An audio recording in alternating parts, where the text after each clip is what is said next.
It all starts on a busy street covered in snow.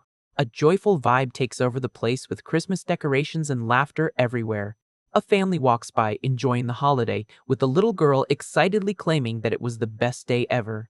At that moment, the MC ends up stopping right in front of them, leaving the kid amazed by his height. Juwan then has to step aside to avoid them, complaining that he's always the one who has to shrink his body to make room for others. But he quickly accepts the situation, since on that entire street, he is the only one all by himself. With nothing left to do there, the MC heads toward the subway. But suddenly, he stops in his tracks and turns to someone on the ground.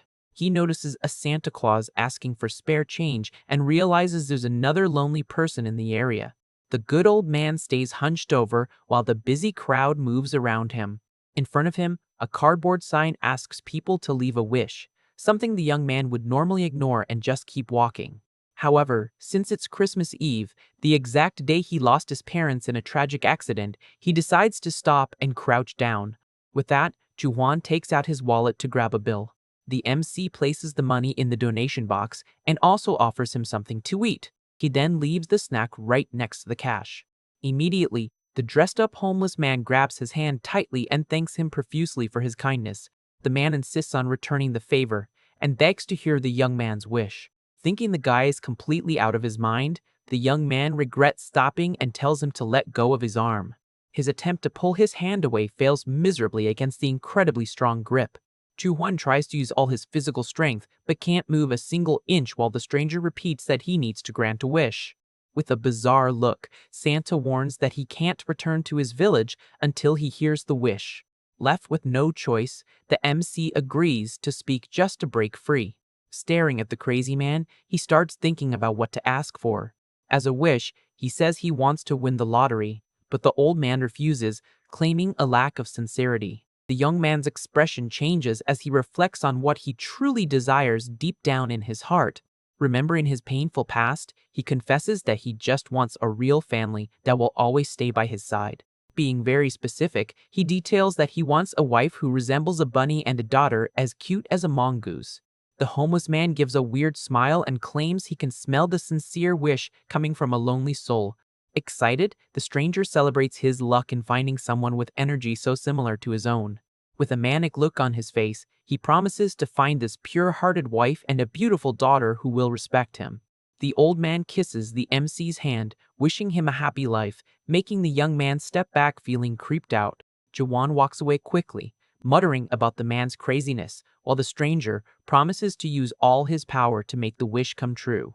Even from a distance, the guy in the suit keeps shouting that the entire Santa village is rooting for him. A short time later, the MC is already inside the subway car heading back home. Resting his arm on his leg, he just tries to relax his mind. Sitting alone, he can't make sense of those absurd words spoken by a complete lunatic. Despite that, he reflects that the real reason he revealed his deepest wish was actually quite simple. Staring at a poster of smiling people, he admits to himself that he also wants to be happy. Exhausted, he closes his eyes, just wanting to have a normal life like everyone else. During his sleep, Jiwon starts to notice a very weird smell and a freezing chill. Waking up dizzy, he puts his hand on his head, feeling incredibly lightheaded. In shock, his eyes widen, completely lost about the whole situation. Without understanding a thing, he realizes he ended up in the middle of a dirt road, being transported in a wooden wagon. Trapped inside the wagon's cage and shirtless, the MC panics, having no idea where he is. Inside, there were other people in similar situations to his. They were filthy prisoners who looked entirely defeated. Looking through the iron bars crowded with people, he starts to think he somehow ended up in the Middle Ages. The young man turns his face, trying to process everything, unable to believe his own luck. Staring at the guards outside, he notices he can't understand a single word of the language they are speaking. The scenery looks straight out of an old movie and there isn't a single Asian person around. Confused about whether he's living a nightmare or not, he tries to gather his thoughts. Soon it clicks, and Juhwan realizes he just got sent to another world. Shivering from the cold, the guy pants while pulling his feet away from the freezing floor of the wagon. He spots a man passed out in the corner after the cage gets kicked and wonders if the guy didn't make it, but concludes that the living need to survive. Left with no choice, He apologizes and starts pulling a piece of clothing from the fallen guy. Quickly, the MC puts on the piece of cloth to try and warm up a bit. Exhausted, he lets his body fall against the bars while Santa's words echo in his mind. With an ironic smile, he questions if this torture was the so-called promised happiness and if he spent his entire life getting the word wrong. Not knowing how many days have passed since then, he begs to wake up if this is all just a bad dream. The prisoner wagon continues its endless path through the forest. Even in this miserable situation, the young man realizes that everyone inside is being treated like slaves. Watching the guards escort the vehicle, he figures out why they are being dragged all over the place. The entire group is being transported just to be sold from town to town. At one point, one of the soldiers unlocks the padlock on the iron gate. The prisoners are lined up outside so the village chief can inspect and buy the best ones. Despite his bruised pride over being a slave, the MC feels a glimmer of hope about being chosen. Because he has a good physique, Jahan believed he would be bought quickly and get out of that hellish cage. But his first spark of hope since falling into that world was completely shattered. After passing through several villages without anyone buying him, he sinks back into deep despair. The scenery outside gets more and more monotonous, with dust rising from the road. Without stopping, the transport keeps moving, carrying the rejected ones in silence.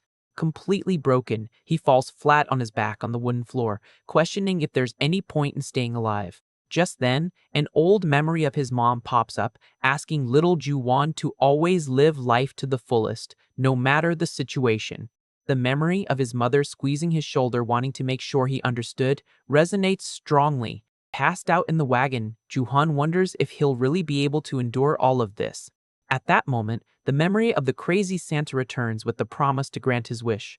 The young man feels furious, thinking happiness is a lie, and curses both worlds to heck. He clenches his fist tightly, deciding what true joy would mean right at that instant. Holding onto the bars, the MC concludes that crossing over and escaping that pain would be the best way out. But suddenly, the guy freezes, completely changing his mind. The memory of his precious family makes him refuse to meet his end in a miserable place like that. The prisoner lifts his face while trying to catch his breath. Right then, a gentle hand appears, offering a piece of bread through the cage bars. Outside, a beautiful blonde woman watches him calmly as she offers the food. She starts talking, but Juwon can't understand a single word of her language. Right behind her, an adorable little girl quietly steps up, grabbing her mother's skirt. Unable to react, the MC just stares at the two strangers, bathed in the morning light. Then the scene cuts to a rustic wooden cabin isolated in the middle of the forest. Far away from the dusty road, the blonde woman and the little girl share a humble meal. The little one eats soup straight from the wooden bowl with a lot of appetite. Noticing the girl's hunger, the lady pushes her own plate forward, telling her to eat more. However, the kid stops eating immediately and turns down the offer. She hands the bowl back, pointing out that the older woman needs to satisfy her hunger too. The woman insists the little one should eat since they both feel the same need.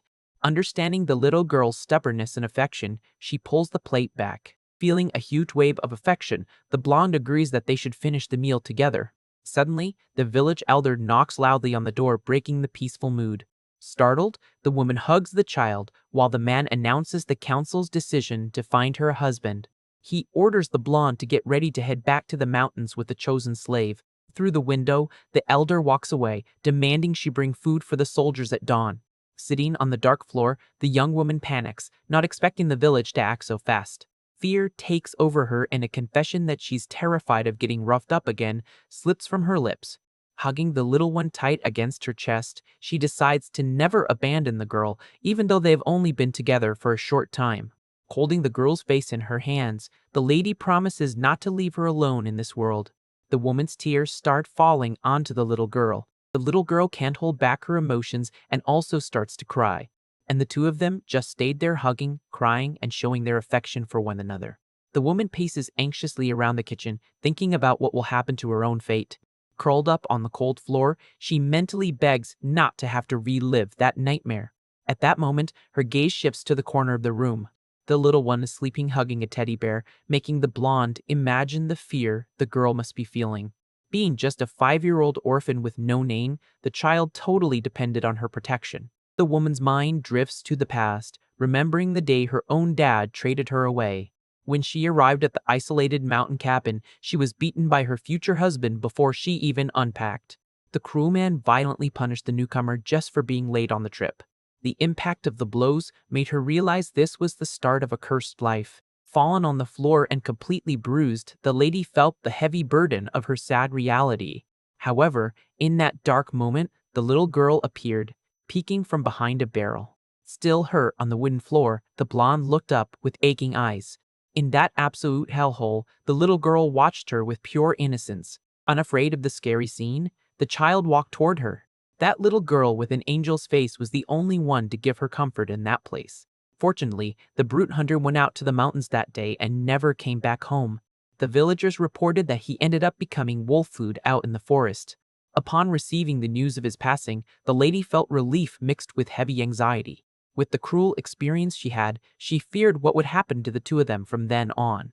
After all, a woman without a husband to protect her becomes an easy target. Back in the present, the two of them arrive at the village right at dawn carrying the food basket.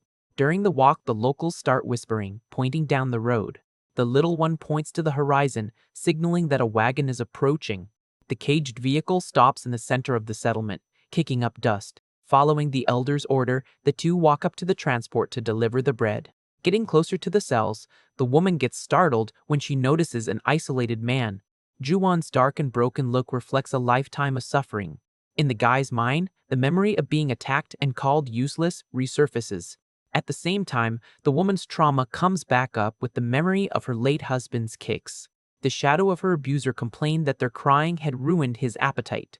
The terror of that memory makes the blonde's eyes well up with tears. But when she focuses on the prisoner's expression, she sees the exact same pain she carries.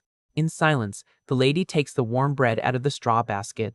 Standing in front of the bars, she makes a move driven by the empathy of someone who knows sadness. The woman reaches out, offering the food to the injured young man. The MC accepts the meal without reacting to that unexpected kindness. The interaction is cut short when the elder approaches, asking about the soldiers. The man dismisses the blonde and tells her to go straight back to the village. Unable to go against the order, she calls the little girl to leave. The little girl walks away, looking back with a worried expression. Holding the bread tightly in his hands, Jorwan watches the two disappear down the road. Jorwan quickly bites into the bread, satisfying the hunger built up over several days. Right then, the guards forcefully throw open a wooden door, yelling aggressively and catching the MC's attention. Without any ceremony, he gets pushed hard out of the cage and falls face first onto the dirt floor. Even on the ground, the guy protects his only meal with his life while his stomach growls loudly. In the center of the village, the elder and the soldiers gather to start the process of buying the slaves. The guards quickly begin cutting the ropes that tied the prisoners. One by one, the men are freed from their bindings using short knives. The MC is shocked to see the soldiers holding magical contracts glowing in blue, not understanding how that's possible. Exhausted from trying to find logic, he just sighs, questioning what kind of crazy world he ended up in. Then, one of the soldiers shoves him toward the village chief, giving an order in the local language. With no other option, the young man stays kneeling in the dirt waiting for his fate. Right then, the guy looks up slightly confused because he doesn't understand what they are deciding. Far away from there, the peaceful forest surrounds the small and rustic isolated cabin in the mountains. A large sack of supplies is left on the floor with a warning that the village will keep providing food for a while. The elder warns the blonde that her future husband doesn't speak their language and tells her she'll have to pay for all the groceries later. An old lady from the village remarks harshly that they only put up with her late husband because they desperately needed a hunter. The elder guarantees that the new slave will be different since the soldiers claimed he's just a regular docile commoner. The lady listens closely as they mention that despite his rough looks, the young man's hands and feet are as soft as a noble's. Holding her hands, the old woman tries to reassure her, saying someone like him will provide for them without ever hurting anyone. With her head down and lacking hope, the blonde replies without any enthusiasm that she doesn't care about living well. Squeezing her own arm, she confesses that her only wish is that the man isn't violent. Watching the little girl sleep peacefully, she just hopes the guy leaves the two of them alone in their corner of the house. Suddenly, very loud knocks on the door break the silence of the night, announcing someone's arrival. The woman jumps up from the floor, instinctively grabbing the girl out of pure terror. Through the crack in the window, she recognizes the scarred face of the man demanding to come in. The elder opens the door, revealing the bot slave meant to be the new partner of the house. The blonde stares at the visitor in disbelief for a moment and soon obeys the order to let the young man in. Juwon walks slowly through the dark cabin, completely lost about the situation and the place. The old man complains angrily about the lady still clinging to the kid, making her step back a bit, startled. Facing the tall man standing in the middle of the room, she tries to process that this stranger will be her partner. Looking at the guy's build, the lady is impressed because she has never seen anyone so big in her life. Juhuang looks down and notices the presence of the cowering woman. He recognizes her immediately and realizes it's the same kind person who gave him bread earlier. The MC notices the blonde is shaking with fear on the wooden floor and doesn't understand the reason for so much panic. Wasting no time, the elder grabs the young man's arm, speaking sharp words in the unknown language. The old man pushes Juhuan toward the woman, who curls up even more to protect the child. With the clumsy shove, the guy ends up standing right in front of his new family. The village chief pulls the young man's arm, complaining about the exaggerated distance between the newly formed couple. With a quick motion, the elder forces Juhuan's hand to interlock with the blonde's hand in a forced grip. Standing side by side holding hands, the old man celebrates, claiming they look like a real couple now. The MC finds the tense atmosphere of the room weird and tries to deduce what's happening through visual context. The terrifying image of the crazy Santa resurfaces in his mind with the promise about a pure wife and a loyal daughter. Staring at the woman's delicate face, he notices she perfectly matches the bunny profile he had asked for. Looking at the adorable little girl clinging to the skirt, he notices the undeniable resemblance to a cute mongoose. In utter shock, Juwan finally realizes that the lunatic old man was real and had granted his wish to the letter. Observing how vulnerable they both are, he concludes the homeless man didn't have to throw him into another world to make his wish come true. All the tortures, the freezing cold, and the humiliations he went through flash like a movie in his mind. Looking down, frustration takes over the young man in the face of so much unnecessary suffering. Consumed by intense anger, he swears to himself that he'll take down Santa if he ever runs into that crazy guy again. The young man's intense aura ends up terrifying his new wife and daughter, who tremble thinking the fury is directed at them. The next day, the scene shifts to an open area of the forest where the soldiers and villagers are chatting among themselves. Juwan watches the group, extremely annoyed that he still can't understand a single word they are saying. The elder turns to one of the older hunters to give direct instructions regarding the newcomer. The man walks up to the MC and reaches out his hand in an apparently peaceful greeting. As soon as Juwan accepts the handshake, the villager uses an absurd amount of force, trying to crush his fingers on purpose. The young man doesn't even flinch at the unprovoked attack, just wondering if that was their rough way of saying good morning. With a calm and sharp look, he focuses on the guy's face as he keeps squeezing his hand. Juwon squeezes back with extreme ease, making the villager let out a scream and stumble backward in sheer panic. The attacker hugs his own hand, shaking from pain on the dirt under the calm gaze of the MC. To put an end to the childish mess, the elder points at both of them and gives a clear order to start working. The hunter hands a large wooden bow to the young man, trying to explain how to use the weapon. Holding the rustic gear, Juwan reads the room and realizes the guy gave up on fighting. Putting his hands on his head, the man does a clumsy imitation of an animal, trying to explain what the target is. The MC understands the act right away and figures out he needs to learn how to hunt a rabbit. Holding his ground, he grips the bow, fully aware of the responsibility he has to get food. Right then, the makeshift instructor points desperately into the thin brush. The man pokes the guy's shoulder, demanding he look in the exact same direction urgently. Hidden among the low leaves, a small white bunny is quietly munching on some grass. The villager tells him to shoot right away, but Juwan has an internal panic attack since he's never done this in his life. Kneeling down and pulling the string, he remembers the Olympics and freaks out, thinking it's impossible to hit from that far away. However, as he releases the arrow, a gigantic blue aura of energy erupts around his entire body involuntarily.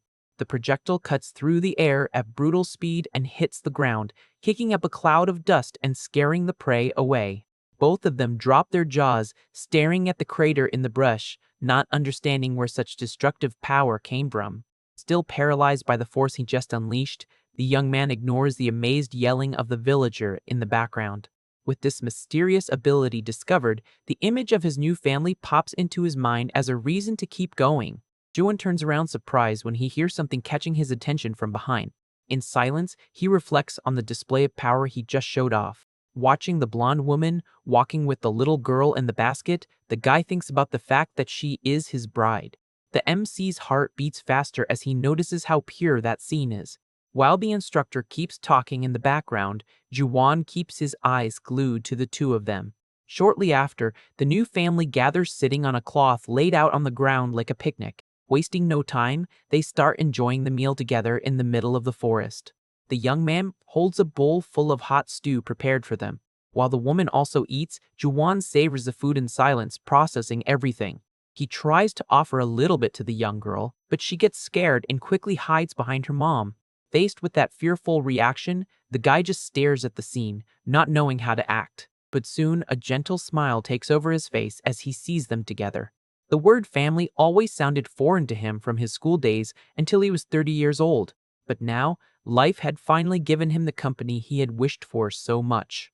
Despite thinking it would have been better if they had met naturally, Juwan concludes that the order of things doesn't matter anymore.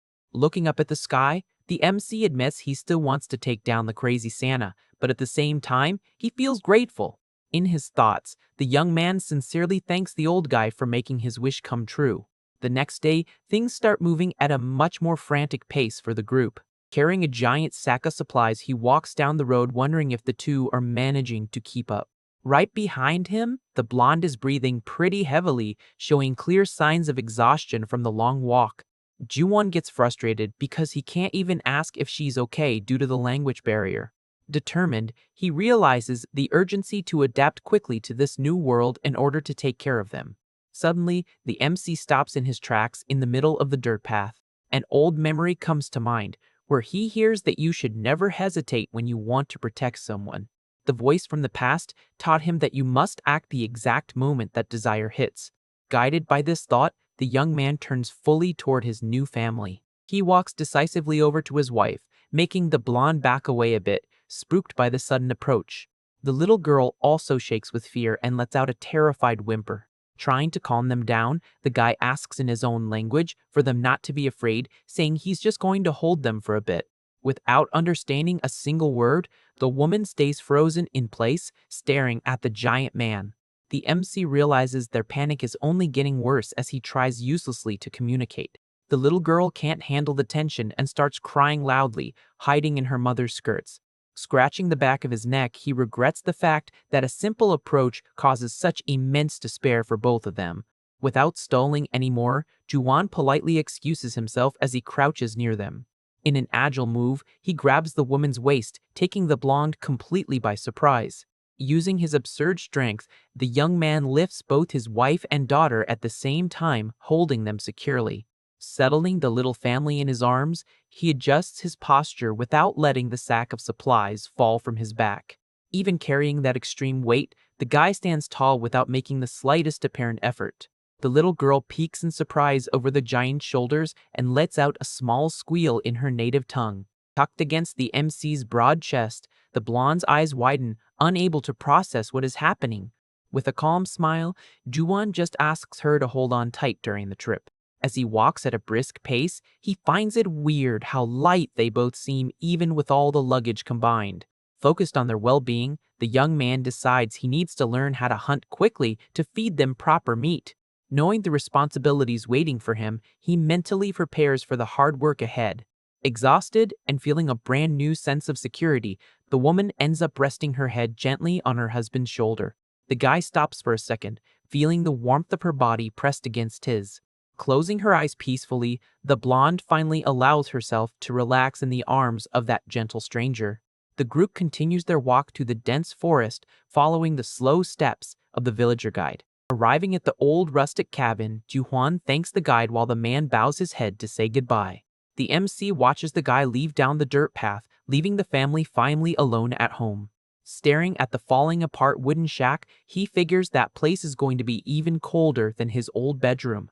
A chilling memory crosses his mind, reminding him how much he hates the cold with every fiber of his being. Pushing those thoughts aside, the young man pushes open the heavy wooden door of the rustic cabin. Peeking into the dark interior, he lets out a murmur of surprise at what he finds. Right behind him, the woman's eyes also go wide, completely in shock. Tears start streaming down the blonde's face, leaving Juwon confused about why she is crying. Without saying a word, the wife turns her back abruptly and runs off toward the forest. The guy stands at the doorway staring at the completely empty shelves in the house. Alone in the swept clean room, he finally grasps the size of the problem they just ran into. While she was at the village, the locals had stolen absolutely every tool, piece of furniture, and weapon that guaranteed their survival. Collapsed on the ground, the woman cries desperately, knowing she has no way to protect her daughter from the cold or wild animals anymore. At that moment, Joanna appears walking calmly through the trees and finds her huddled on the grass. Without hesitating, the giant sits down next to her on the ground to try and understand the situation. With extreme gentleness, the MC reaches out and starts rubbing her head to comfort her. The warm and careful touch of that huge hand instantly transmits a feeling of safety. Smiling, he asks her in his language not to worry, making the blonde try to guess what his words mean.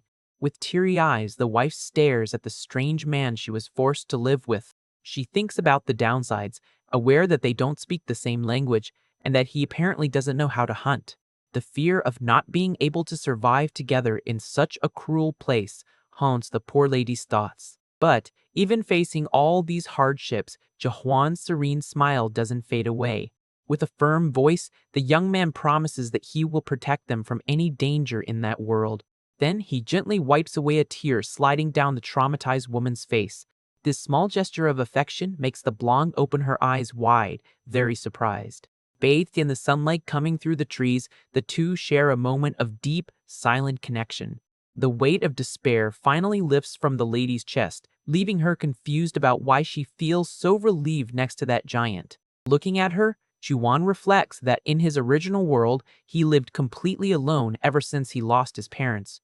Even with so much loneliness, he fought with all his might and endured everything just to survive. With that, the young man helps his wife stand up, certain that he now has a family and there is no reason to give up.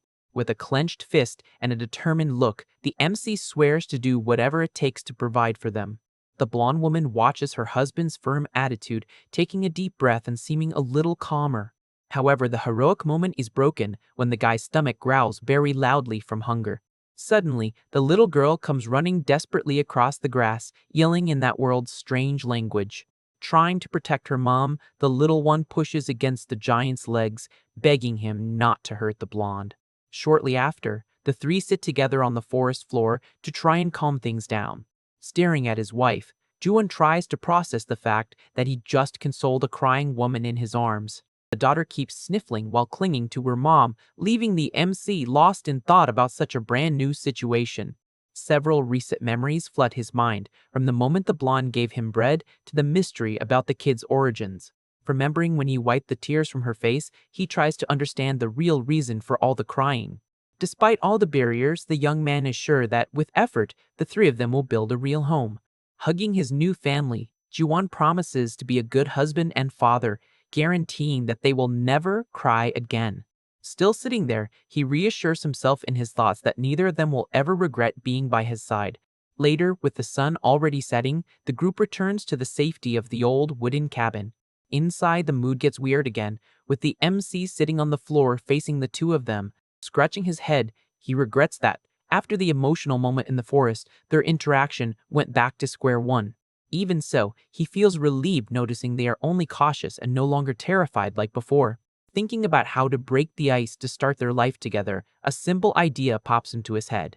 Excited about the solution, the guy quickly approaches his wife and daughter. Pointing to his own chest with a friendly smile, he says his name clearly. Repeating the words, Yuan concludes that the first step to communication is at least knowing what they called each other. The woman watches his gesture closely and finally understands the friendly giant's intention. With his hand extended, the young man encourages the blonde to try doing the exact same thing.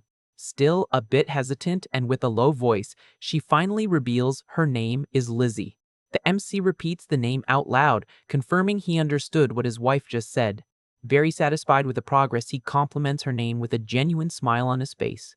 Right after, Jiwon turns his attention to the scared little girl and asks what her name is. Lizzie hugs her daughter quickly, looking away, which leaves the guy confused by the sudden mood shift. Seeing the child's sad little face, he quickly figures out that the little orphan hasn't been given a name until now. The giant's heart aches, realizing the sad reality of such a fragile girl. Very gently, he rubs the kid's head and tells her he's going to give her a very special name. Joan smiles and decides to call her Dorothy. The choice comes from an old story in his original world, remembering the girl who went on great adventures. The adoptive father's wish is for the child to grow up surrounded by amazing friends and find her own happiness. The little one points to her own face, trying to pronounce the new word with a lot of effort. As soon as she manages to say the name right, the girl breaks into a radiant smile, accepting the gift from the bottom of her heart. The next day, the routine starts off busy, with the MC chopping firewood outside the house. Hiding near the trees, Lizzie watches him work, reflecting on how strange that man is. The guy's absurd strength destroys the logs easily, but she notices that, despite his size, he has never laid a hand on her. Feeling shy, the blonde realizes her new husband is completely different from all the brutes in the village. She tries repeating Juhan's name, finding his voice extremely gentle even without understanding the language.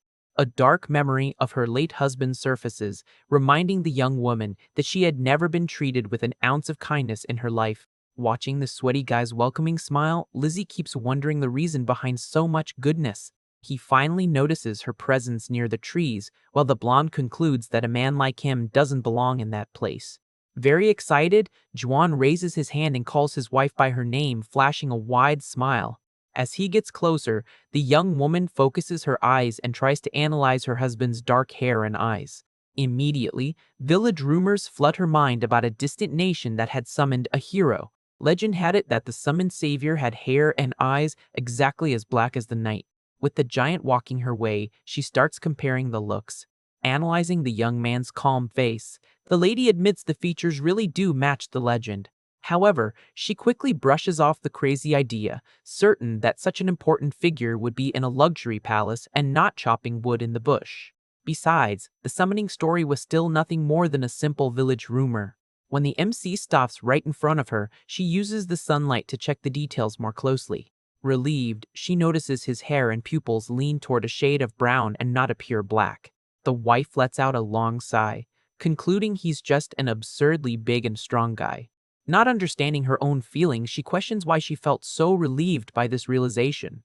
It finally hits her that they barely know each other, and the blonde steps back, blushing entirely, leaving her husband full of doubts about that sudden reaction. Finding her reaction cute, Juhan smiles and places his huge hand on top of his wife's head to pet her affectionately.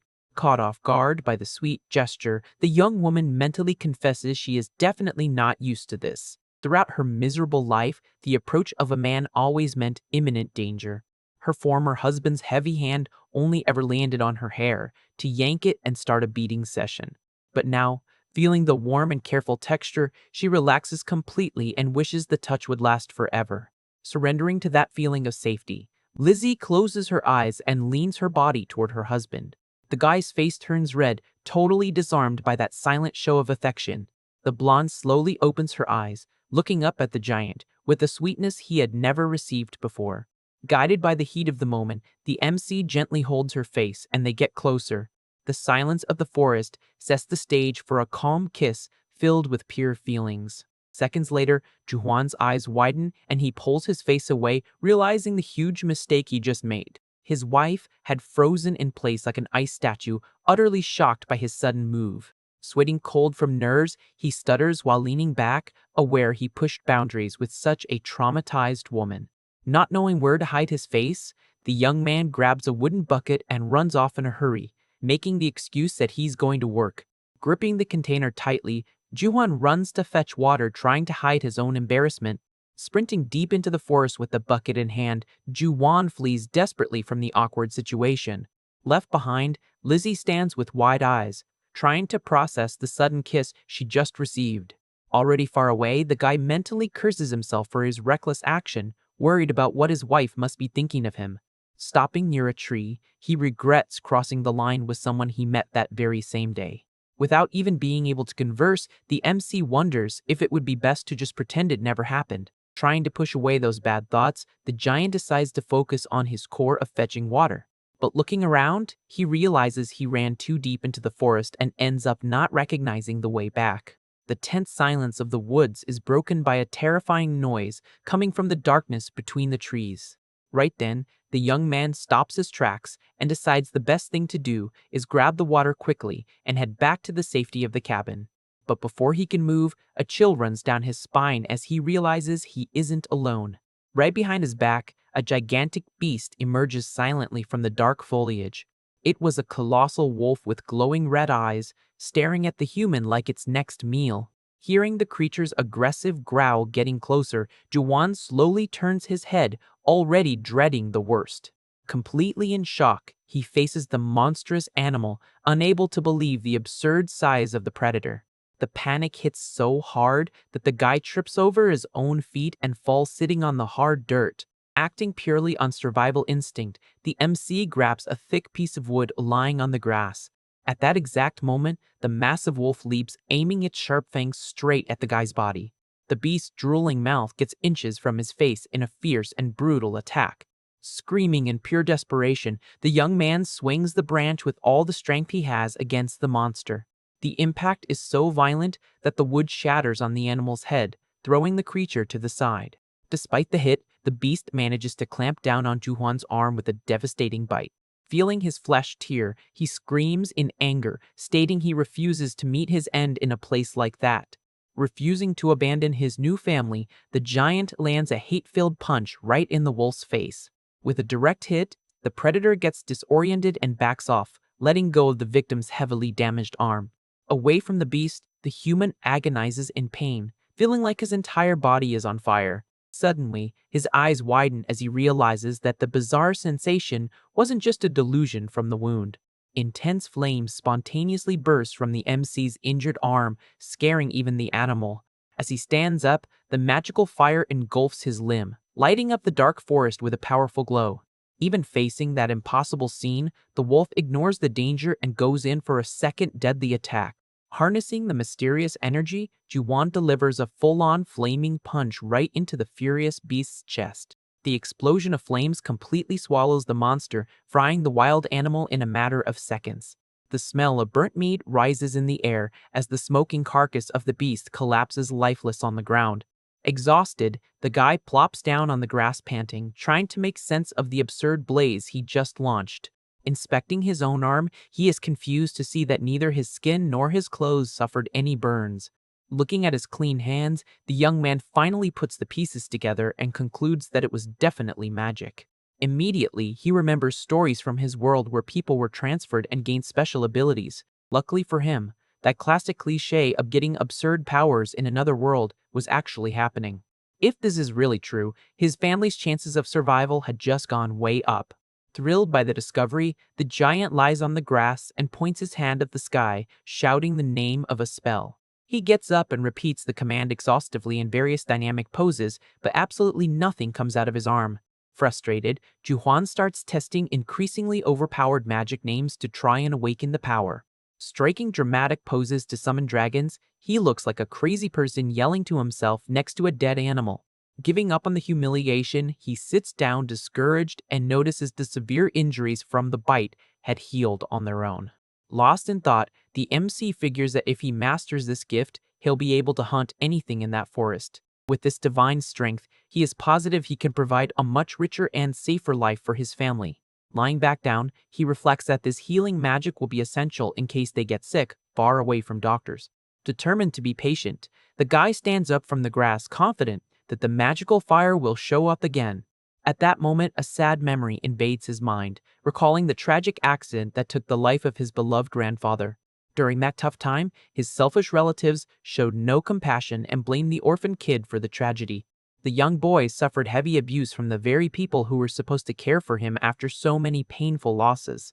With nobody to defend him, Juhuan remembers how much he was treated like an absolute plague by his family members. Back to the grim reality, a depressing look washes over his face as he relives that cruel past. Pushing the trauma away, he lifts the giant wolf's paw, weighing the danger of skinning the meat there in the dark. Since the smell of blood attracts more beasts, the hunter throws the animal over his shoulders to process it safely at the cabin. Walking with effort, he is thankful he watched his grandpa butcher small animals back in the day, which will help a lot now. Under the moonlight, the good guy gives a sad smile, certain that the old man would be very proud to see him taking care of a family.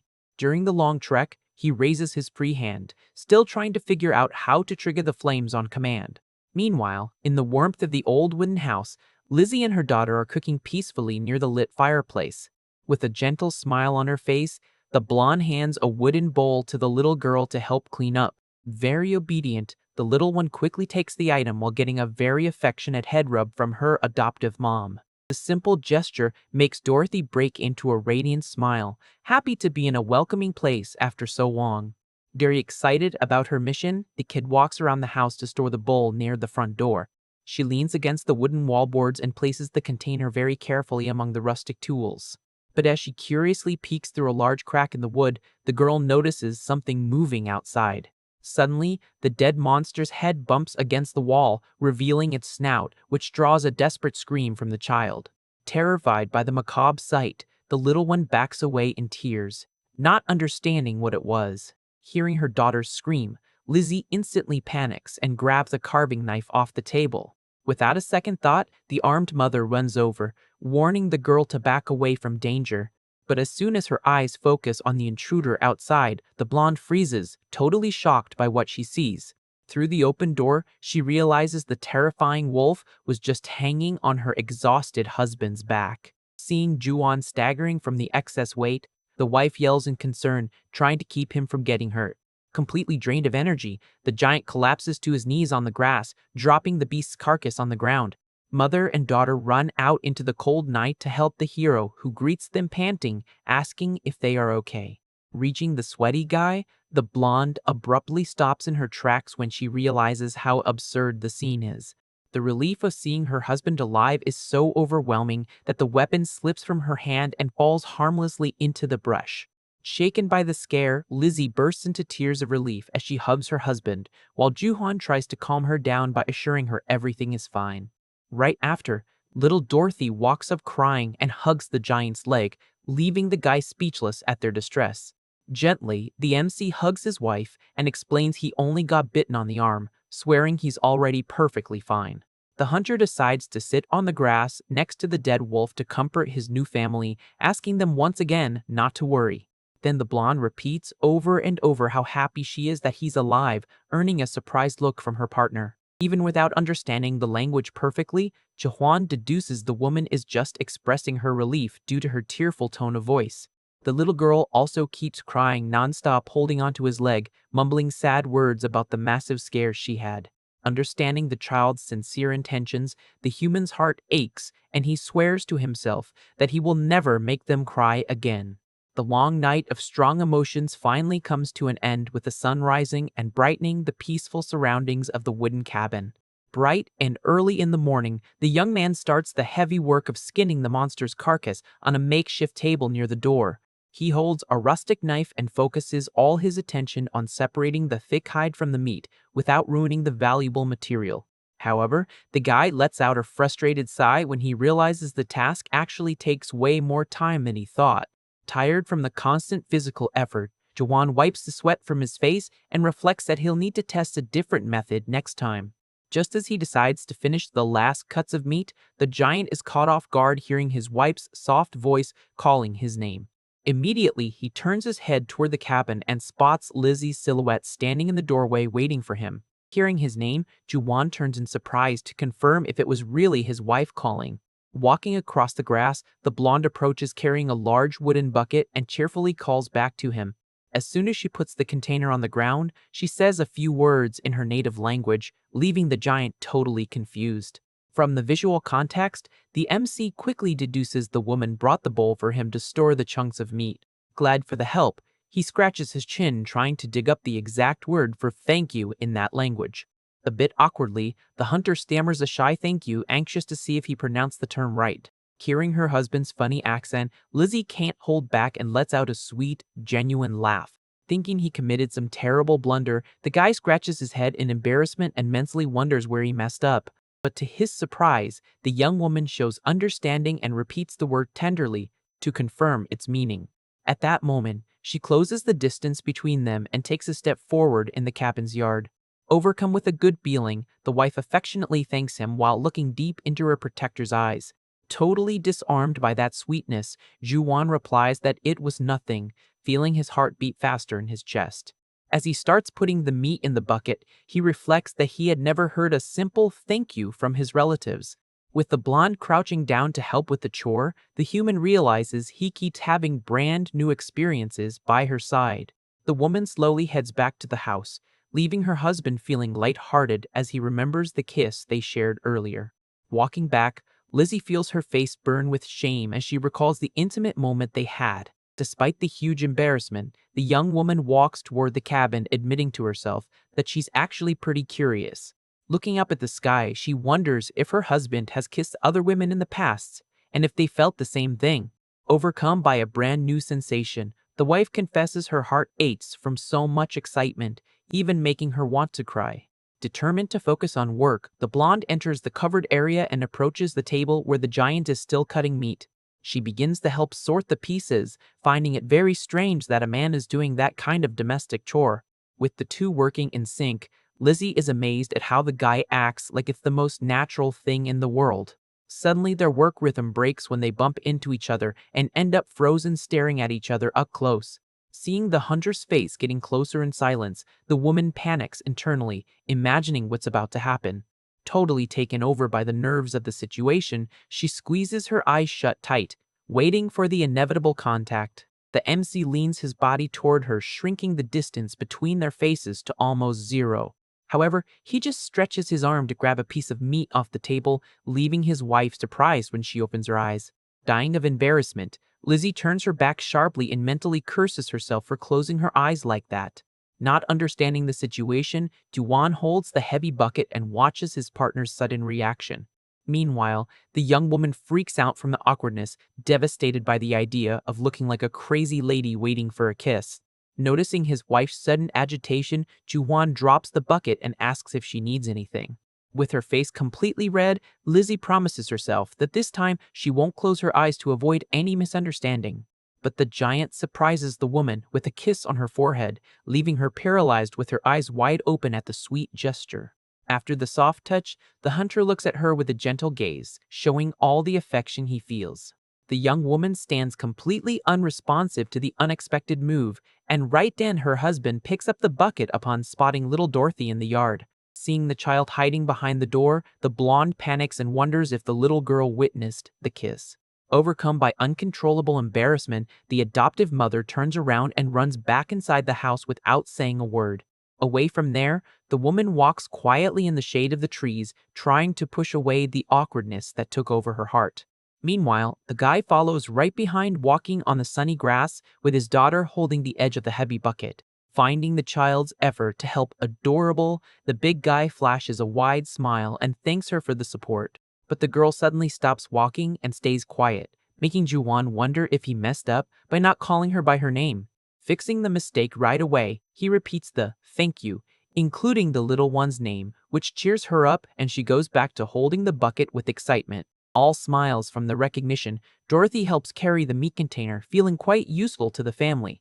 Inside the cabin, Lizzie works with the rough wolf hide, smoothing out the thick skin with both hands on the wooden floor. Sitting nearby, her husband watches his wife's dedication but wonders why she is drying that smelly material indoors. It finally clicks for Juwan as he observes the scene in the living room. He realizes that the monster's thick hide is an extremely valuable and precious item for his wife.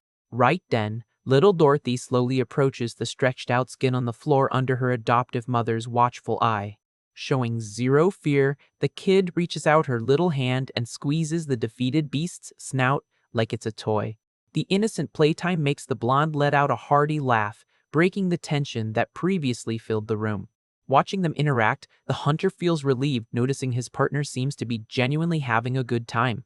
A cozy atmosphere fills the interior of the old isolated wooden cabin in the forest. Later, Lizzie starts prepping the large chunks of meat, mixing it all with a preservative powder inside a bowl. Sitting close by, the big guy watches the food curing process and decides to pay close attention so he can do it by himself in the future. The young woman shows excitement while handling the animal fat, making her husband glad he saved that part. Reflecting on his new reality, the MC concludes he still has an endless amount of things to learn and do in that world. He understands the urgency to figure out what serves as currency in the region to master trade as fast as possible. Determined not to waste any more time, the hero gets up from the floor thinking he's rested enough and needs to get back to work. As soon as she notices his sudden movement, the woman stops what she's doing and quickly turns toward him. Worried, the wife hurries over, making Jahuan ask, confused, if she'd rather he stay sitting down. Waving his hands to calm his wife, Juan promises he's rested enough and isn't feeling any pain. With that, the guy gently puts his hand on the blonde's shoulder and promises he won't overdo the physical effort. He then grabs his axe and heads toward the forest, leaving a young woman behind with a very worried look. Already among the trees, the MC scopes out the area and decides that log size is perfect for practicing his swing. Thinking about the task, he admits to himself that he has no clue how to spot the best wood, but trusts his own strength. Wasting no time, the hunter stands in front of his target and raises the heavy tool with all his might. Using his body's momentum, the hero brings the axe down, delivering a devastating blow against the base of the tree. The impact is so absurd that the entire trunk is split in one go, crashing down quickly through the woods. Faced with the damage he just caused, the giant stares at the scene, utterly shocked by his attack's sheer power. A short time later, a quick blur cuts through the calm outside the old wooden cabin. Suddenly, the door flies open and Juwan rushes in carrying a ridiculous amount of firewood on his back. The sudden noise startles Lizzie and Dorothy, who stop what they are doing to stare at the guy's unexpected return. Almost out of breath, the big guy walks right past the two at an impressive speed to unload all that material. Completely drained from rushing, he drops to his knees on the floor while his wife steps up, confused by the situation.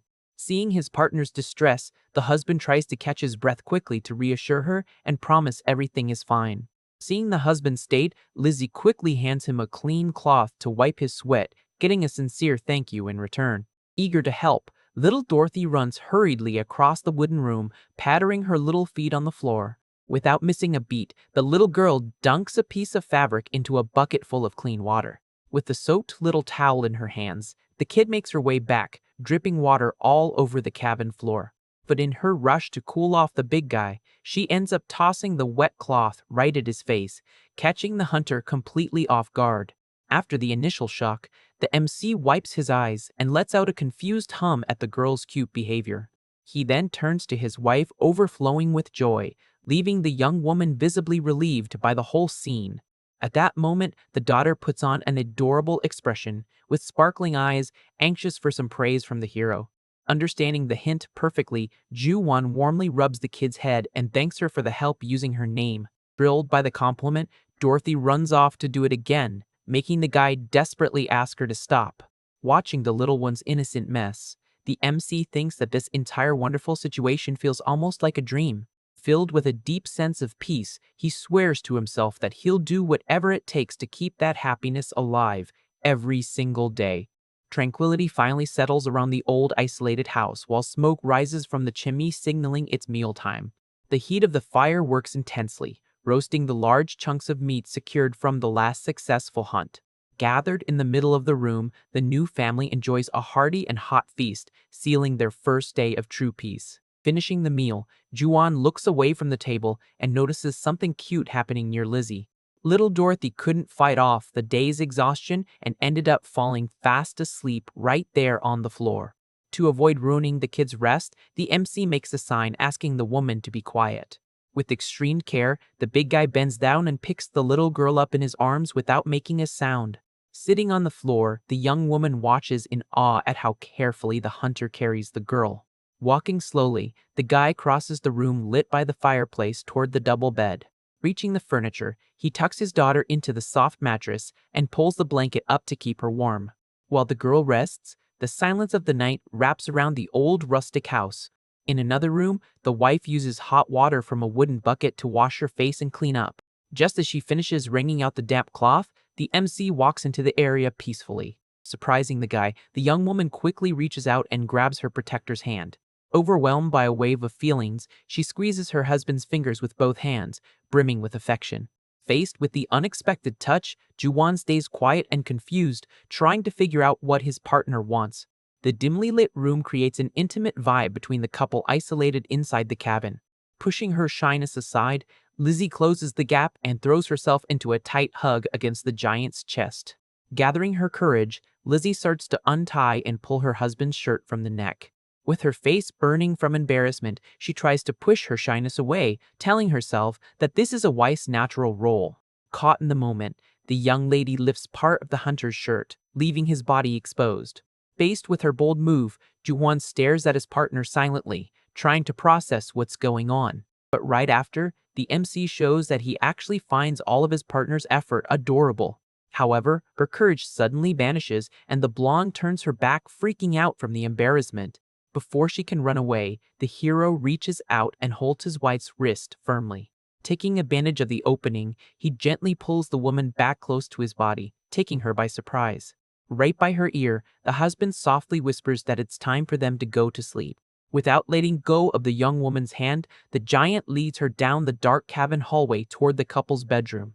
As soon as they enter the room, the two fall together onto the soft bed, lit only by a lantern. Positioned above his wife, Yuan stares at her intensely in total silence in a highly intimate atmosphere. To set a better mood, he pushes the lamp aside and turns off the main light. Lying on the pillow, Lizzie pants with nerves and anticipation, eagerly waiting for the next step. With that, the couple finally gives in to the moment in a deep kiss in the middle of the dark. Charmed by the touch, Jukwon kisses the woman passionately, mesmerized by the softness of her lips. Confirming that this fragile woman was indeed his wife, he mentally begs for neither her nor his daughter to leave this world before he did. From the depths of his soul, the MC pleads with Santa for his new family to stay happy and united for the rest of his days.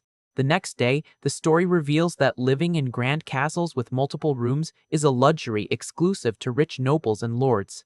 For regular commoners, the harsh reality is growing up sharing the same cramped space with all their relatives. Because of this forced closeness, kids in that world end up discovering very early on what couples usually do at night. Lizzie's trauma takes shape in the dark memories of her childhood when she used to hear her own father's aggressive and scary voice. Hiding under the covers next to her brother, she would shake hearing her mother's constant crying until the sun came up. Those terrifying nights planted the constant fear in the little girl's heart as she had nowhere to run. Lying in the same bed, the little one cried bitterly, terrified that her mother's tragic fate would become her own in the future. Returning to the present, the blonde wakes up, slowly opening her eyes after a long night of deep sleep. She wakes up hearing the pleasant and comforting sound of firewood crackling in the living room hearth. Confused by the situation, the young woman tries to figure out how she ended up in the big bed when she clearly remembers sleeping on the wooden floor. To her absolute surprise, she finds Juhan using his own strong arm as a makeshift pillow to keep her comfortable. Feeling a warm comfort in her chest, the adoptive mom hugs little Dorothy affectionately, enjoying the peaceful morning. Snuggled in her husband's arms while her daughter sleeps beside her, Lizzie feels immense relief. She reflects that her married nights have never been this sweet in the past. Looking at Juwan's peaceful face, the wife realizes how much her own life has been changing ever since she met him. But suddenly the MC moves, mumbling a bit in his sleep, catching his partner completely off guard. In a quick motion, he turns and hugs her even tighter, leaving the woman completely frozen. Trapped in that warm embrace, the young lady feels her own heart race to the point of almost exploding from so much emotion. Overcome by a cozy feeling in her chest, she deeply wishes that this wonderful moment would last forever. With the sunrise lighting up the cabin, the hunter wakes up alone in bed and looks around looking for his wife. Noticing that only Dorothy is still lying there, Juwan sits up carefully and pulls the blanket up to warm the little girl. Full of affection, the guide gently rubs the head of the child who is still sleeping soundly. Away from the bedroom, Lizzie is already up and walking through the kitchen carrying a very heavy bucket of water. Just then, a hand suddenly appears and grabs the handle of the container, startling the housewife. Already dressed for work, Juwan shows up beside her and takes over the weight of the bucket without breaking a sweat. With ease, the hero pours all the water straight into a large iron cauldron. Right after, He turns his face toward the woman and says a few words, very casually. Confused by the unknown language, Lizzie just stares at her husband without understanding a single thing that was said. Juwon asks if his darling slept well, but quickly finds his wife's strong, embarrassed reaction of trying to hide her face a bit weird. Seeing this, the hunter figures the whole awkwardness must be because of the affectionate way he just called her. With a smile on his face, the MC completely understands that the sweet words made her super shy. Trying to cool things down, the husband suggests calling her just by her name from now on. Still very embarrassed, the young woman stutters in her own language and shyly asks to keep being called darling. Taking the opening, the guy repeats the word playfully, making the blonde shake with nerves. Completely overwhelmed by emotion, Lizzie turns her back to the giant in a failed attempt to hide her own feelings. The hero finds the scene adorable and decides he wants to mess with his partner's heart even more. Poking her back to get her attention, he insists on the pet name and asks the woman to look back. But the romantic vibe is interrupted by little Dorothy, who suddenly wakes up rubbing her little eyes in the bedroom. Half asleep, the little girl ends up drooling as she imagines a nice piece of meat flying by and whispers about food. Soon it clicks and the kid's eyes widen, fully waking up as she remembers the feast. Full of energy, the girl runs out of the room toward the couple and is greeted with huge enthusiasm by Juwon. However, Dorothy ignores the adults and blows right past them at top speed without even looking sideways. Drawn by the smell, the little one stops in front of a large portion of food with sparkling eyes and screams in excitement. The little one dives headfirst into a large wooden barrel, kicking her legs, while the couple watches the mess, finding it hilarious. Soon she pulls her face out of the container and focuses her attention on the giant, demanding her meal out loud. Restless, the little girl dives back into the dark barrel, screaming for food desperately. The MC finds the attitude adorable and decides he needs to put a lot of effort into today's hunt. Already deep in the dense forest, he thinks to himself he doesn't mind facing another wolf, just like the last one, and is ready for whatever comes. With the heavy axe resting on his shoulder, the guy feels a lot more confident, having brought a reliable weapon this time. But suddenly the hunter stops in his tracks and stands completely still in the tall grass. The hero senses something is wrong in the area and keeps on high alert regarding his surroundings. Looking around quickly, Juwon feels uneasy about the increasingly heavy atmosphere taking over the place. He grips the weapon's handle tightly, bothered by a suffocating feeling despite being in such an open space. With his instincts flaring, the big guy tries to guess what kind of monstrous beast is about to show up this time. Right then, steady footsteps start echoing as a mysterious figure appears walking his way. Completely confused by the scene, Dorothy's dad lowers his guard, not understanding the sudden approach. Instead of a terrible creature, a man wearing a cape walks right past the MC in the middle of the dark woods. The bearded traveler totally ignores the hero's presence and keeps walking in absolute silence. Watching the figure walk away, Juwon wonders quietly who that mysterious man walking alone in the woods could be. Moments earlier, the traveler was inspecting blood marks on the rocks and spotted clear signs of a beast in the area. Analyzing the size of the footprints, the outsider concluded the monster was huge and acted completely alone in the territory. He also spent the last few days spying on the old cabin, noticing that the lumberjack barely knew how to hold an axe properly. Because of that, the bearded man found it hard to believe that a brute with zero hunting experience had taken down the beast. Shaking his head, he reflected that even a trained professional would have extreme difficulty beating the animal without weapons. Intrigued by this great mystery, the traveler shot a curious glance over his shoulder. Not wanting to stay in the dark, the outsider decided he needed to confirm the truth with his own eyes. Back in the present, the wanderer stops his tracks in the middle of the forest and turns to face the MC. With his eyes fixed on the giant, the mysterious man focuses his attention on a very peculiar detail. He notices the massive scars visible on the hunter's arm and instantly recognizes what they are. The shape of the wound clearly pointed to a wolf bite, but the flawless healing and the lack of a fever were abnormal. With an attack that severe, Lizzie's husband's muscles and veins should have been destroyed, preventing any movement. Swallowing hard at the only logical explanation, the traveler strongly suspects the big guy is a rare magic user. After all, in that unforgiving world, there are powerful individuals capable of summoning impressive mystical forces. These godlike beings are an extremely rare sight for everyday people and live completely out of the commoner's reach. That's why the possibility of the MC actually being a mage really messes with the bearded outsider's head. With a sinister smile, the traveler thinks in relief that his long-awaited opportunity has finally arrived. Staring at Juwan in the forest, the man reflects that this is the chance for revenge he thought he'd never get before he met his end. Without understanding anything going on in the other guy's mind, the giant wonders about that weird dude's intentions.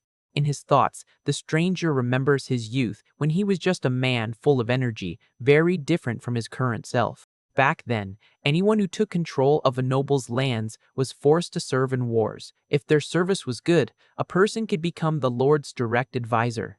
But refusing that dangerous fate, he distanced himself from his father to work as a hunter and move to a faraway village. He shares that mountain was packed with resources, and soon after he became the lumberjack for that same village. However, since regular commoners had a free pass to the forests, gathering firewood quickly turned into a huge challenge for him.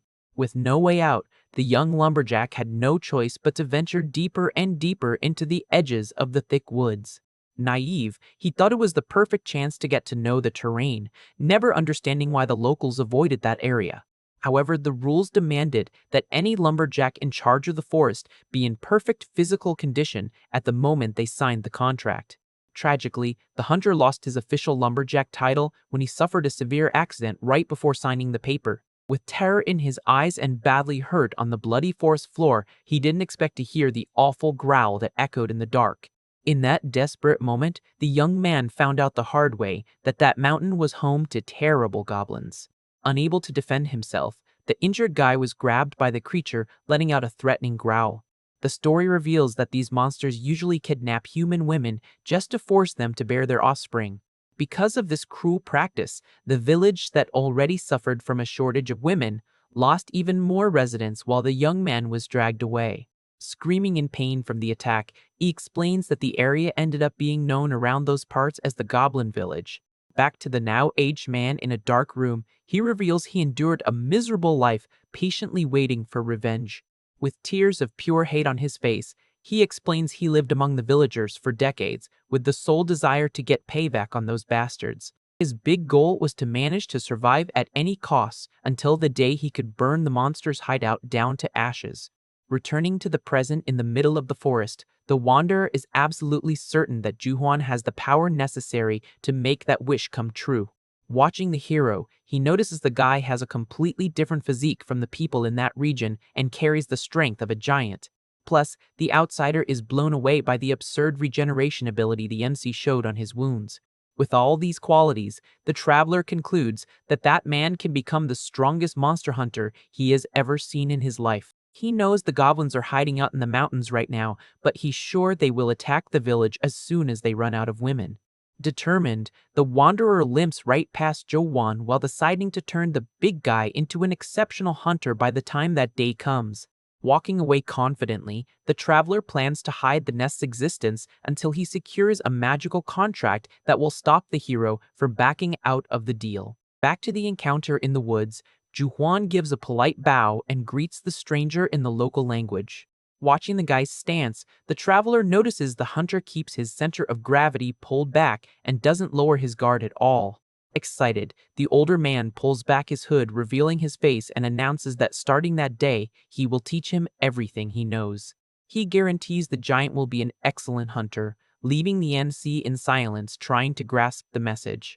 The next morning, Juhuan walks around the cabin feeling like he barely closed his eyes to sleep and the sun is already up. About to leave for work, the guy takes a quick peek through the wooden door. Outside, the old man is waiting near the firewood. The hero gets annoyed that he got so close to his home. Concerned for his family's safety, he doesn't want to make it a habit for strangers to enter where his wife and daughter are alone. Wasting no time, the hunter rushes out of the cabin to stop the bearded man from getting any closer to the door. In response to this move, the outsider makes an expression that leaves Dorothy's dad extremely suspicious of his true intentions. The MC thinks back to his old world, finding that face identical to an HR manager trying to negotiate a salary. Even though he's suspicious, he adjusts his backpack, determined to put effort into learning, when the blonde calls him out of nowhere. Turning his body, the husband reassures the young woman, letting her know everything is fine and he'll be back soon. Then he watches the housewife blowing on the steam of a packed lunch she prepared in a very clumsy way. Charmed by his partner's dedication, Juan blushes slightly, thinking his wife's gesture is the cutest thing in the world. While the wife was prepping the snack, little Dorothy watched everything, paying very close attention from a corner of the kitchen. As soon as she sees an opening, the little girl runs hurriedly toward the cabin door. In a clumsy leap, the girl falls on the floor, throwing her hands up, immediately grabbing Juhan's attention. Behind her daughter, Lizzie appears and hands the packed lunch wrapped in a cloth for her husband to take on the hunt. Tucking the snack into the leather bag, she stutters a bit but advises him to eat properly while working.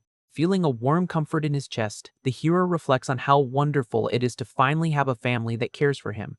At that moment, the housewife wishes her partner a safe trip, leaving him thinking about what the phrase means. Trying to guess, the giant repeats the woman's words with a little difficulty, confirming she meant it as a protective wish. With a gentle smile, the hunter replies in his own language, saying he'll be back home soon. But looking down, Juan is caught off guard by the kid stretching out and yelling near him. Copying her adoptive mom, Dorothy excitedly wishes her adoptive dad a safe trip through the forest. Melting from the cuteness, the guy waves back in his language, promising he'll return in a flash. However, as he turns his back to his family and meets the wanderer again, the MC feels a strong hesitation. He thinks things are getting complicated because now he has zero desire to leave the cabin. With his wife and daughter waiting happily at the door, Juan regrets having to work because he finds his new family way too cute to be away from. Already walking silently through the forest for a while, Juan tries to guess how much time has passed since they left the village. Following right behind the mysterious wanderer, he mentally questions what the older guy wants to show him that is taking so long. Suddenly, the guy turns around at a spot off the trail and says something in the local tongue, catching the giant's attention. He watches the outsider take small, calculated steps over the greenery, suspecting it's so he'll pay attention to his feet. Showing great agility, the bearded man resumes the hike, going deeper and deeper into the thick woods. Stepping on a small dirt slope, the traveler leaves very weird footprints along the path he just walked.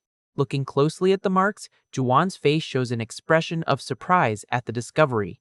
The MC notices the old man's footprints on the soft ground are way too shallow for someone walking normally. Confused, he wonders if that light walking technique is some skill straight out of a martial arts novel. Regardless of where the move comes from, the young man deduces he needs to focus on copying the steps if he wants to learn the lessons. Setting his mind to learning, he mimics the bearded man's posture and forces his own legs to step with as little weight as possible. However, the big guy has a really hard time replicating the mysterious technique and moves forward very slowly as he tries to keep his balance. Noticing his pupils struggle, the old man turns his head and cracks a satisfied smile at Juwan's immediate dedication. From that moment on, the narrative says the traveler started teaching him everything he knew about mountain life. During the hands-on lessons, the old man guided the hunter to touch the trees, revealing that each patch of woods had its own unique species. The traveler also helped Juwan memorize the region's geography, having him trace the terrain details on the ground with a stick. After several hours of practical training in the brush, the MC sits tired on a bank to rest for a bit. Looking at the big guy, the wanderer relaxes his stance and slowly reaches for the small pouch he carries on his waist. In a casual move, the older man pulls a water canteen from his gear to recharge after the hike. Thrilled about the long-awaited break, the guy drops the heavy backpack on the ground, celebrating the temporary end of physical labor. Full of joy, Juan unties the cloth bundle, celebrating the chance to eat the lunch his wife made with so much love. Swallowing hard from anticipation, the hunter holds the snack and pops the lid off the wooden box in the middle of the thick woods. As soon as he opens the container, he praises the food's delicious smell, but the excitement is cut short by the man's furious yell, warning him to close the box immediately. Spooked by the aggressive order, the giant freezes on the spot, not understanding why the caped traveler is so annoyed. After the initial scare, the outsider waves his hands negatively and shakes his head, trying to explain his thought process. With that, the narrative explains that the strong aroma of cooked food travels easily on the wind, tipping off animals to human presence. Aware of his own mistake, the MC closes the lunchbox tight, regretting that the delicious meal will probably be the last one of its kind. Almost crying out of frustration that he can't eat Lizzie's lunch, he ties the snack back up while his teacher watches him closely. Hours later, back in the inhabited area, the bearded hunter stops in front of Juwan's house, admiring the place. Holding a bow in his left hand, the outsider slowly pulls the door, drawing the hero's attention to the weapon's weird shape. Checking out the gear, the MC thinks that the only bow-shapes he knows are curved ones. Finding the weapon too straight and stiff, Juwan is left clueless as to how anyone could shoot using such rustic equipment. Right then, the old man says a few words in the local language and tosses an identical bow into the big guy's hands, telling him to follow along. Walking behind the master through the forest, the guy keeps doubting if it's really possible to use that heavy weapon. Stopping in an open field, the student sizes up the wanderer, figuring it would take absurd strength to pull the string of that giant bow. Proving his skill, the bearded older man pulls the bowstring back without showing any struggle. Blown away, Juan notices the outsider doesn't shake or move an inch, even holding that much tension, making it look like time stopped. Next, the arrow is fired, cutting through the forest air at a terrifying speed. The projectile hits a tree trunk with an explosive impact that sends wood splinters flying everywhere. Shocked by the attack's sheer power, the student finally understands that this is how you really shoot. Decided on trying, the hero gets into position and pushes hard to manage to stretch his own bow's string. Seeing the wrong posture, the teacher steps up and starts correcting the apprentice's arms and body. Sweating bullets to hold the stance, the young man wonders how the old guy managed to do that without moving a single centimeter. Following instructions perfectly, Jahan focuses all his attention on the target ahead. The training keeps going strong for hours, with the MC burning into his mind the words and movements needed to become a hunter. Holding the pose, the hunter reflects that he needs to study and train hard to manage things on his own as quickly as possible. With a determined look, he declares to himself that he wants to become a man capable of supporting his wife and daughter. Meanwhile, back at the cabin, little Dorothy watches a quiet day, thinking about the pretty colors around her.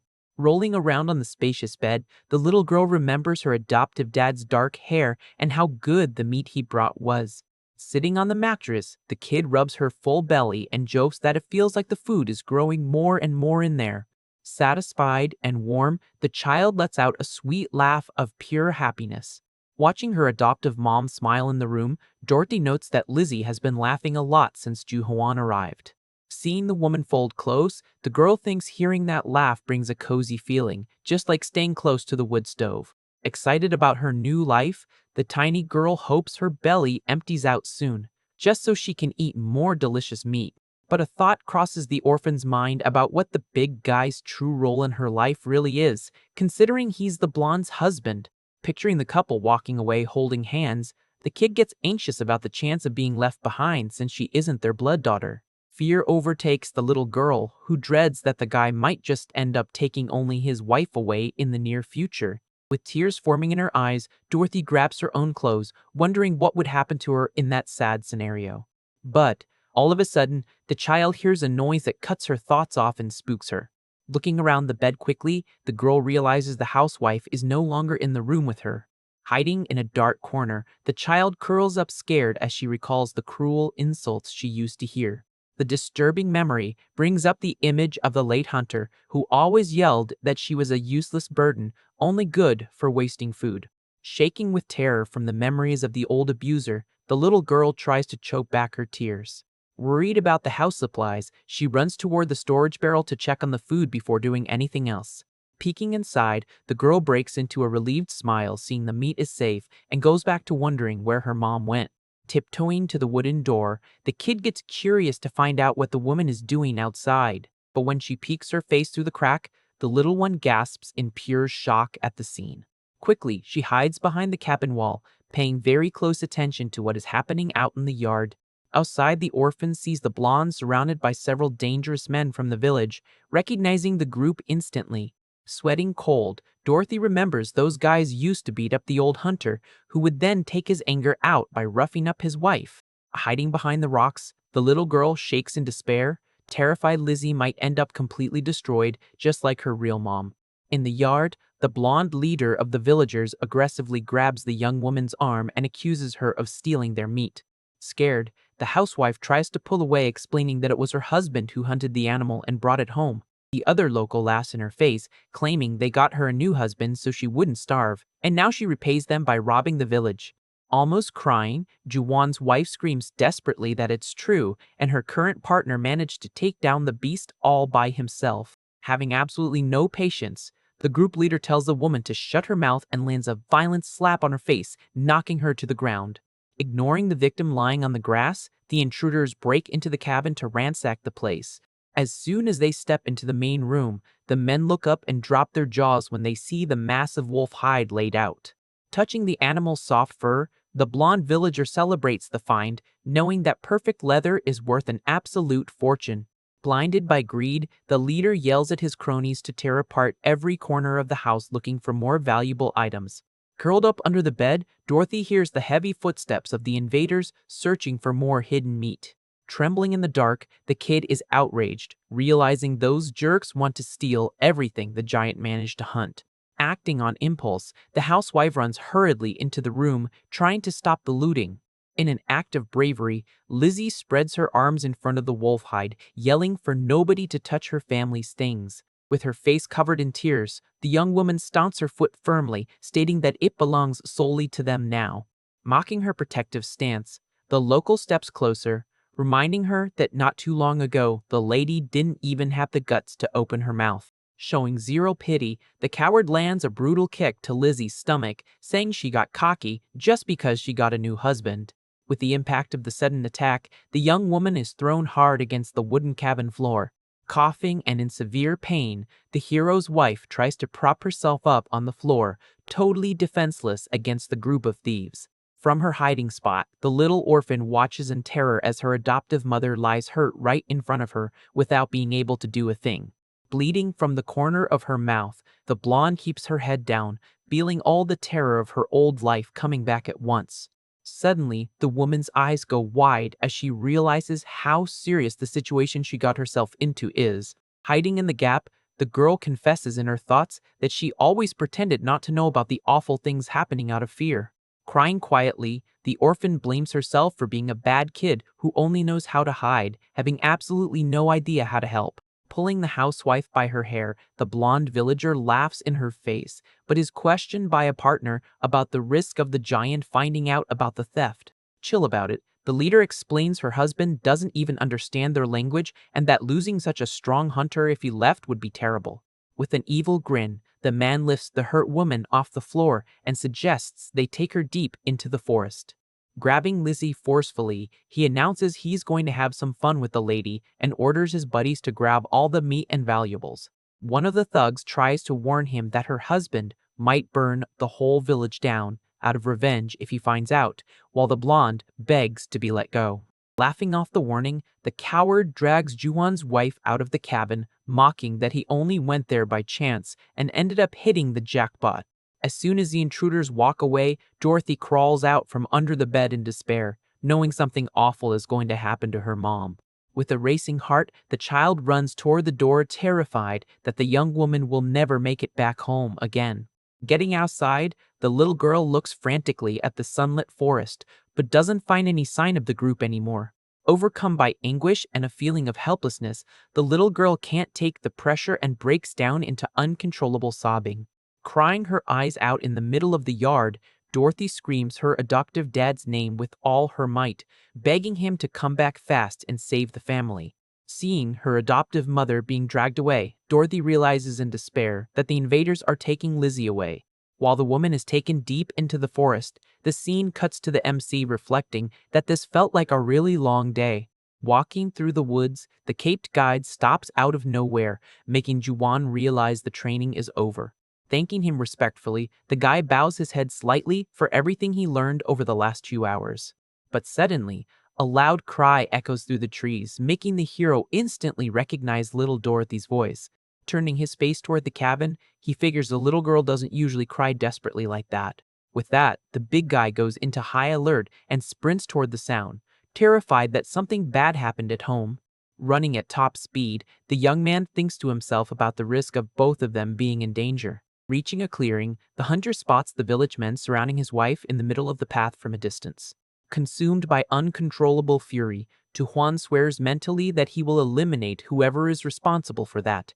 At that moment, the kidnappers hear footsteps approaching and look back, confused by the commotion. Giving no chance to defend, the MC charges like lightning and lands a devastating punch right in the redhead thug's face. With the extreme impact of the blow, the attacker's body is violently thrown to the ground. Startled by the sudden arrival, the housewife can barely believe her husband showed up to save her.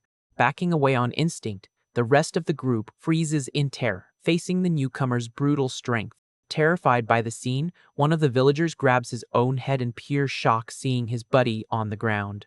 Seizing the opening, the hero doesn't hesitate and delivers a brutal kick to another invader's face. The absurd force of the attack sends the aggressor flying backward violently. Right after, Juan charges at the blonde leader and unleashes a dead-on strike. Giving no rest, the MC grabs another one of the thugs and lifts him off the ground like he weighs absolutely nothing. In a quick move, he slams the coward's body against the dirt in a crushing way. Non-stop knocking down everyone in his path, the big guy tosses another enemy far away. Mounting the group boss, the guy starts throwing heavy punches and decides he can't stop there. Battering the bloody opponent, he reflects that human nature is dirty, and they can never look down on his family. Swallowed by a blue magical aura, the young man concludes he needs to strike fear into their minds so they never come back. Dragging the leader by his clothes, the hunter leaves his wife in shock as she watches all that brutality. Winding up a final charged hit, Juan ignores Lizzie's desperate call. At that moment, one of the villagers tries to attack the hero from behind with a sickle, making the woman scream a warning. However, the MC spots the threat in time and firmly grabs the attacker's wrist. Yanking the enemy's arm, he delivers an explosive elbow strike that takes the aggressor out instantly. Eaten up by anger, the big guy shows off a demonic expression surrounded by his blue energy. But the tension breaks when the bearded hunter shows up yelling for Juan to stop the massacre right then and there.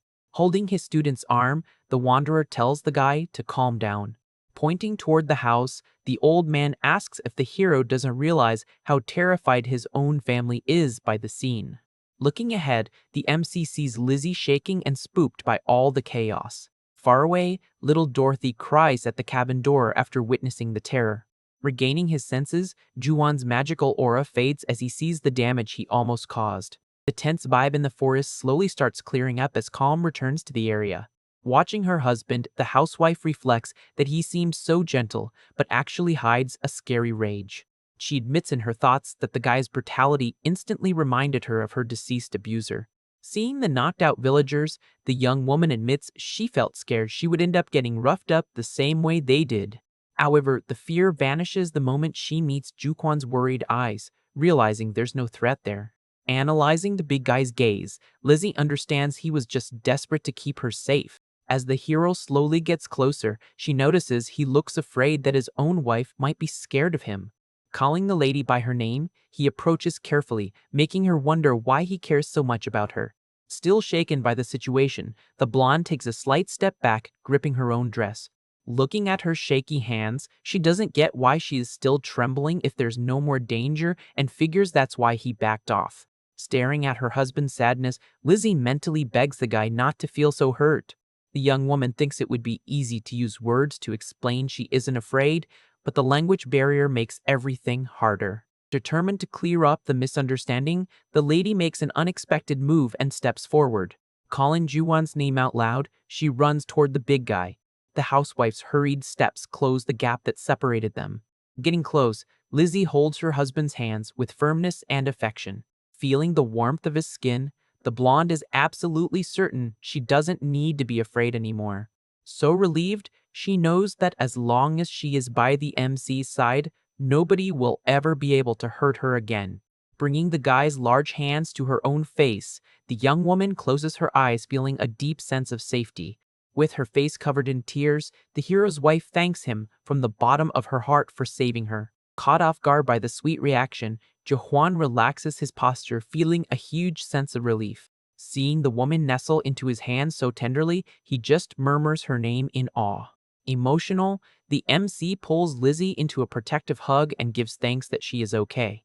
Rubbing his wife's back, the big guy doesn't understand the reason for so much gratitude coming from her. squeezing the young woman in his arms. Ju-won states in his mind that he should be the one thanking her. Suddenly, the blonde notices something weird and hears a familiar sound close by. On the other side of the yard, little Dorothy lets out small crying hiccups, hiding near the house. Alerting her husband, the lady turns her face quickly toward the cabin. Breaking the hug, Lizzie runs back hurriedly calling for the little girl. Reaching the door, the housewife steps up worried, asking if the kid is okay. But shock takes over the adoptive mother when she notices the little girl's condition. Standing in the exact same spot, the girl trembles from head to toe, crying compulsively. Trauma hits the orphan, who confesses she got terrified seeing her adoptive dad's rage during the fight. The violent memory brought back the severely hurt faces of her former guardians. Afraid of ending up beaten the same way, the kid fights her own tears, remembering that crying attracts more abuse. Facing Lizzie, Dorothy feels an urgent need to apologize before being ignored like she doesn't exist. The little girl mentally begs for forgiveness for hiding instead of fighting back, hoping she doesn't get abandoned because of it. Totally consumed by guilt, the little one breaks down crying, claiming that all of it was her mistake. Hugging the little girl, Lizzie tries to calm her down and asks what she's talking about. The young woman explains she only pretended not to recognize the child when they locked eyes earlier. With tears in her eyes, the housewife reveals she did that out of fear the men would find her. At that moment, the adoptive mother guarantees everything will be fine now because daddy is there, leaving the little one confused. The orphan points out her real dad has already passed away, but the blonde asks if she doesn't know who Ju-won is. Smiling sweetly, the woman states the big guy is her current husband. Consequently, that makes him the little girl's new dad, who repeats the word in total disbelief. To make it easier to understand, the young lady confirms she's the girl's stepmother. So, she concludes the MC automatically becomes her dad, leaving Dorothy shocked by the news. Watching Ju-won from a distance, the kid repeats the title, still trying to process the info. Turning her face to her adoptive mom, the little girl asks once again if that massive man really is her dad. Rubbing the daughter's head, Lizzie promises he is very different from the late hunter since he only wants to protect them. The young woman makes up that the hero beat those scary men up so brutally just because she asked for help. Hyped about the explanation, the kid jumps up from the floor and turns to the yard. Full of joy, Dorothy screams, calling the big guy daddy at the top of her lungs. Admiring the big guy, the orphan reflects on how that giant man is now her father figure. Sprinting across the yard, she thinks about how amazing and strong her new dad is for protecting them. The girl remembers fondly that he never hurt her, preferring to hug her tight at night instead. The child also recalls the gentle smiles, the cuts of meat, and the wonderful name she got from him. With eyes shining with happiness, Dorothy thinks it's amazing to have someone so good as a dad. Hearing the high-pitched yells, the MC turns around surprised.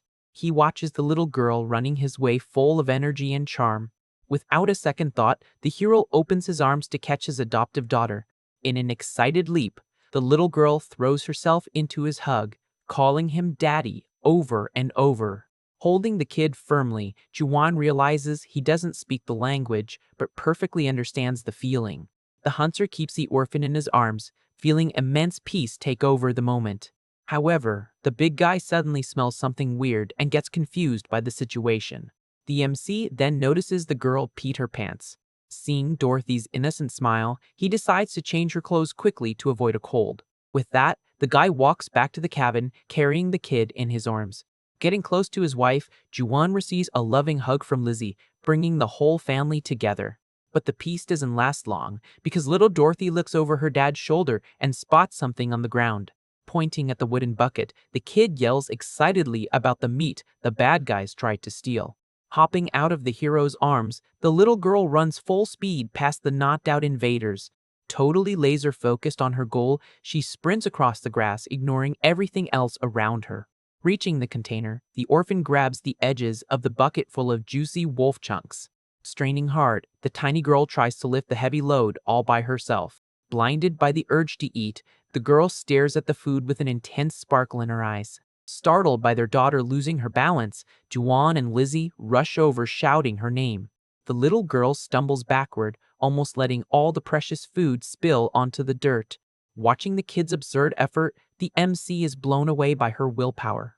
Standing next to his wife, the hunter mentally confesses the orphan's obsession with meat is terrifying. To prevent an accident, the big guy steps up and holds the bucket with ease. In a quick move, Juwan lifts the container along with Dorothy, pulling a scream of surprise from the girl.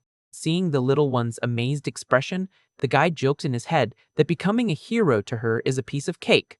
Calmer now, Lizzie asks her husband to take all the meat back inside the cabin. Pointing to the door, the housewife warns that it's too dangerous to leave the child outside near those men. Without questioning, the MC obeys his wife and walks inside carrying the food and their daughter. The hero lets out a heavy sigh, relieved to have managed to prevent a worse disaster. Turning around, the guy walks past the fallen invaders who start groaning in pain across the yard. Juwan's eyes go dark, showing that his rage against those cowards hasn't vanished yet. Catching the tension, the bearded wanderer grabs his student's arm to stop any crazy moves. Shaking his head, the old hunter advises the big guy not to take anyone's life, and Juwan gets the message. The young man admits internally that becoming a slave again would be an absolute disaster for his family. Looking at the door, the hero acknowledges he isn't alone in the world anymore and has to think about those too. Staring at the thugs on the ground, the MC warns he's going to memorize every single one of their faces and promises a terrible fate if they come back. Ignoring the spooked guide, the young man confiscates some survival gear the villagers dropped. Picking the heavy toolbox off the ground, he decides to keep the materials as payback for the trouble. Hauling the stolen supplies, Juwan shifts his focus back to his family waiting at the entrance of the house. With firm steps, the hunter walks into the cabin feeling that the nightmare of that day is finally over. Kneeling on the cabin floor, Juwan drops the heavy toolbox next to the massive wolf hide. Gripping a hammer firmly in his hands, the MC reflects that losing a family once was enough pain. A gentle, relieved smile appears on the hunter's face when he realizes everyone is safe now. Walking toward his wife and adopted daughter, the hero swears to himself he will protect them both, no matter what happens.